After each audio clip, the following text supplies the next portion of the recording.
Et Frédéric démarre avec une page tourisme, oui, c'est la saison. Oui. D'abord, parlons tourisme avec deux articles qui vont dans le même sens, le décalage entre les campagnards et les urbains. D'abord, l'Humanité nous parle de la montagne. Vous voyez, la montagne et ses règles, souvent ignorées par les touristes. L'article raconte la dureté de la vie des éleveurs et certains touristes n'en tiennent pas compte quand ils font du VTT. Si vous passez bêtement en VTT au milieu d'un troupeau de moutons, sachez que le chien risque de vous attaquer.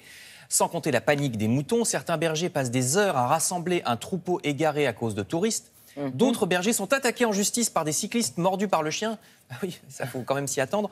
N'oublions pas donc, quand nous sommes en vacances... Non, on fait un petit détour alors. Oui, il ne faut pas passer au milieu du troupeau, évidemment. Ah ben non, et même si vous passez très vite à côté du chien, il risque de vous courir après. C'est quand même un grand classique du cyclisme avec un chien. Donc, en vacances, il y a des gens qui travaillent aussi sur votre lieu de vacances. Donc, pensons-y. Voilà pour l'Humanité. Le Figaro, lui, aborde la question des cirques. De plus en plus, les cirques ont mauvaise presse quand ils utilisent des animaux. Alors, quand ils ont des animaux domestiques, des chevaux, des chèvres, ça passe encore et encore. Mais avec les éléphants ou les tigres, beaucoup moins. Certaines communes interdisent les cirques qui présentent des animaux sauvages. Alors, il y a débat. Est-ce que c'est vrai que ces animaux sont faits pour vivre dans la nature, disent les associations environnementales? Oui, mais nos animaux sont nés en captivité, c'est pas comparable, répondent les cirques. Débat à lire dans le Figaro. Je passe à deux activités qui mettront tout le monde d'accord, là il n'y a pas de polémique.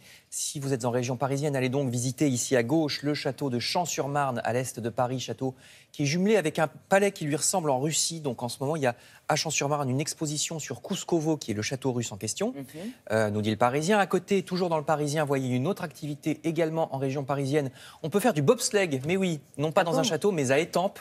Du bobsleigh ou plutôt de la luge d'été à Étampes sur plus d'1 kilomètre avec des pointes à 50 km/h, ça décoiffe. Quand vous êtes en luge, c'est des luges, vous voyez, en bois de deux places sur une piste en bois également. Seulement 3,50 € la descente, précise le Parisien. Ça dure 2 minutes, ça va vite. Oui. Le journal Le Parisien qui nous parle par ailleurs d'une exposition de photographie au Havre. Les célèbres Pierre et Gilles, photographes au style très coloré, exposent en ce moment au musée d'art moderne du Havre une œuvre plus profonde qu'elle n'en a l'air, dit le journal, parce que c'est une certaine imagerie populaire, traitée façon pop, à voir donc au Havre, dont Gilles, l'un des deux, est originaire. Ne tardez pas, prévient le Parisien aujourd'hui en France, parce que c'est seulement jusqu'à ce dimanche. Dépêchez-vous également si vous voulez entendre Big Ben et la cloche du Parlement à Londres, qui ne sonnera plus à partir du 21 septembre. Elle va s'arrêter, Big Ben, à cause de travaux de rénovation. Alors elle restera en place. Elle sonnera encore pour les événements exceptionnels comme le Nouvel An, par exemple, mais pas au jour le jour. Parce que si elle sonnait tous les quarts d'heure comme actuellement, ça rendrait sourds les ouvriers qui vont travailler à la rénovation.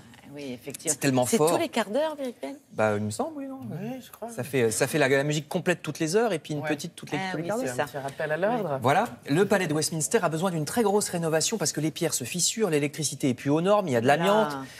Et il y en a pour des années et la cloche... Oh, les vieilles baraques. Bah oui, c'est ça, c'est de l'entretien. Il y en a pour des années et la cloche, elle, devrait reprendre du service dans 4 ans, mais il y aura d'autres travaux encore. Je termine avec un autre monument, là on revient en France. Ce monument national, c'est Arletty, l'immense actrice des années 30 et 40, si emblématique de la France. Alors ne manquez pas ce soir, il y a un film sur notre antenne, sur France 2, sur la vie d'Arletty pendant l'occupation.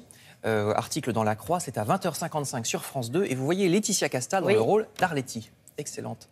On a vu une bande-annonce qui était quand même assez bien, je pense. Elle a l'air de très, très, très bien jouer ce rôle. Merci beaucoup.